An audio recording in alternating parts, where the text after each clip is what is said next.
that my motion to cite in contempt Mayor Tumang still stands. Thank you, Mr. Chairman. Mr. Chairman, I second. Yeah, there is a motion to cite in contempt Mayor Tumang. And this was duly seconded. Hindi po Are ako there- nagsisinungaling, Your Honor. Are there any objections? Point of order. Point of order.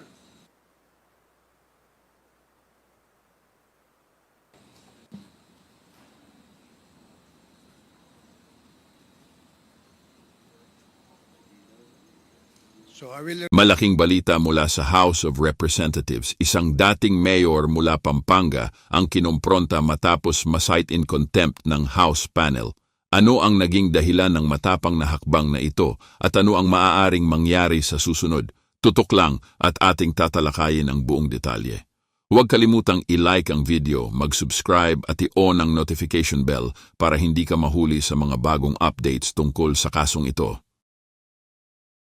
At ngayon narito na ang ating video tungkol sa mahalagang isyong ito.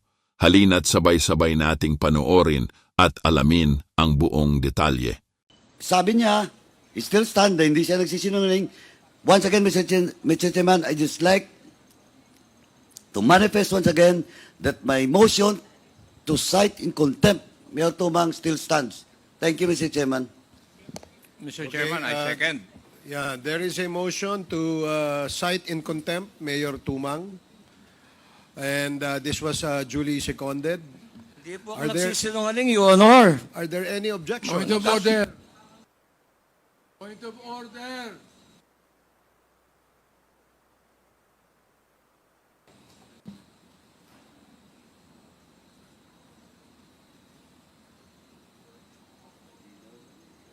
So I will reiterate the motion. There was a motion to cite in contempt former Mayor Tumang for violating Section 11, Paragraph C of the Rules of Procedure governing inquiries in aid of legislation.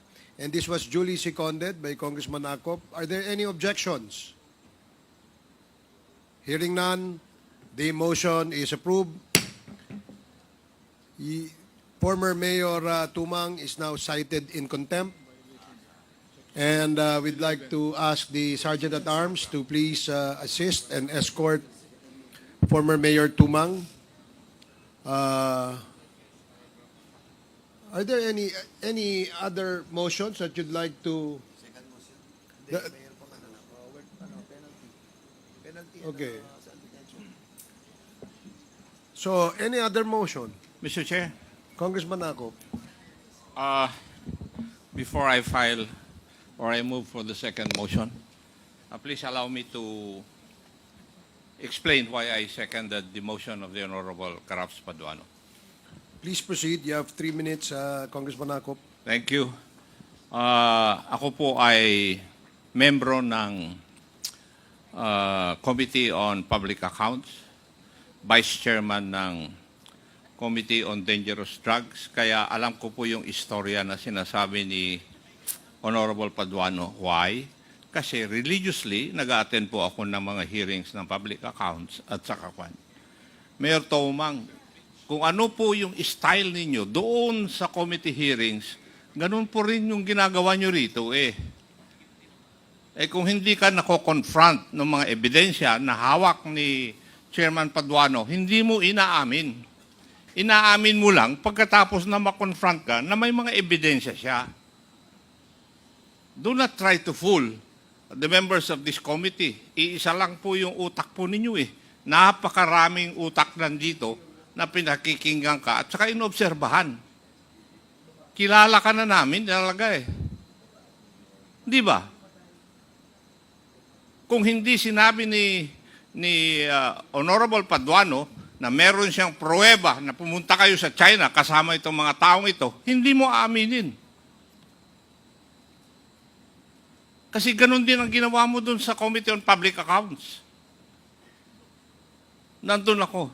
That is precisely the reason why I seconded the motion of the Honorable Paduano, Mr. Chair. Kasi alam ko rin na nagsisinungaling siya. Thank you, Mr. Chair. Mr. Chair, Thank you, Congressman Nakop. Yes, Chair. Congressman Fernandez. And I would like also to manifest that I'm also a member of the public accounts. As a matter of fact, lagi natin sinasabi to that dangerous drugs, public accounts, yung sa human rights, and my committee, we're all together. Umiikot kami sa mga issues regarding dyan sa issue ng kay Mayor Tumang, issue ng different committees. And we know, Mayor Tumang, yung mga ginawa mong pagsisinungaling ngayon. Actually, kanina, nakikinig lamang kami. Akala namin, nasasabihin mo yung mga totoo. When you were mentioning about yung hindi mo kilala, medyo parang nagkatingin na kami dito. Parang may saliwa itong sinasabi. It's hard, no? Sana wag po kayo magpaawa, no? Dahil hindi kami maaawa sa inyo, dahil hindi po kayo nagsasabi ng totoo. Your Honor, But of course, let me finish. We'll be giving you a chance. Doon, pinag-usapan na po natin to ng mga maraming hearings sa public accounts. And we have a lot of evidences showing you yung pinakita namin mga pictures and even manifested by the different resource persons. And now, babaguhin ninyo inyong statement? And that's the reason why hindi ko na po matiis. Kanina, I was trying to ask Chairman Paduano to reconsider and to withdraw and give you another chance. Pero still, you're trying to lie dito sa committee ito. We elevated your issue on this Quadcom para sabihin mo yung mga sinabi mo doon at i-manifest mo dito. But unfortunately, hindi mo po ginagawa. Yun lamang po, Mr. Chairman. Okay, salamat, Congressman Fernandez. So, before we took a short break, the chair recognized Congresswoman Luistro, and at the moment, she still has the floor. So, you can proceed now, Congresswoman Luistro. Sir Chair, I believe that they still have a pending motion. Okay, so if there's They're about to move. if there is another motion, the chair would like to hear the motion. Congressman Akop? Mr. Chair, since former Mayor Tumang was cited in contempt by this committee, may I move that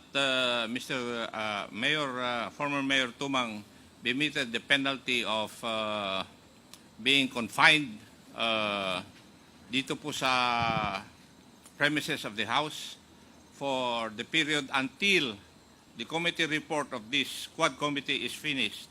So move, Mr. Chair. There is a motion to detain Second. former Mayor Tumang in the House detention facility until the committee terminates its hearing on the issue of drugs and POGO. Any second? Julie seconded. Any objections? Hearing none, the motion is approved. Maraming salamat sa panonood. Kung nagustuhan ninyo ang video na ito, huwag kalimutang mag-like at mag-subscribe sa aming channel. I-click na rin ang notification bell para lagi kang updated sa mga bago naming content. Kita-kits ulit sa susunod na video. Paalam at ingat.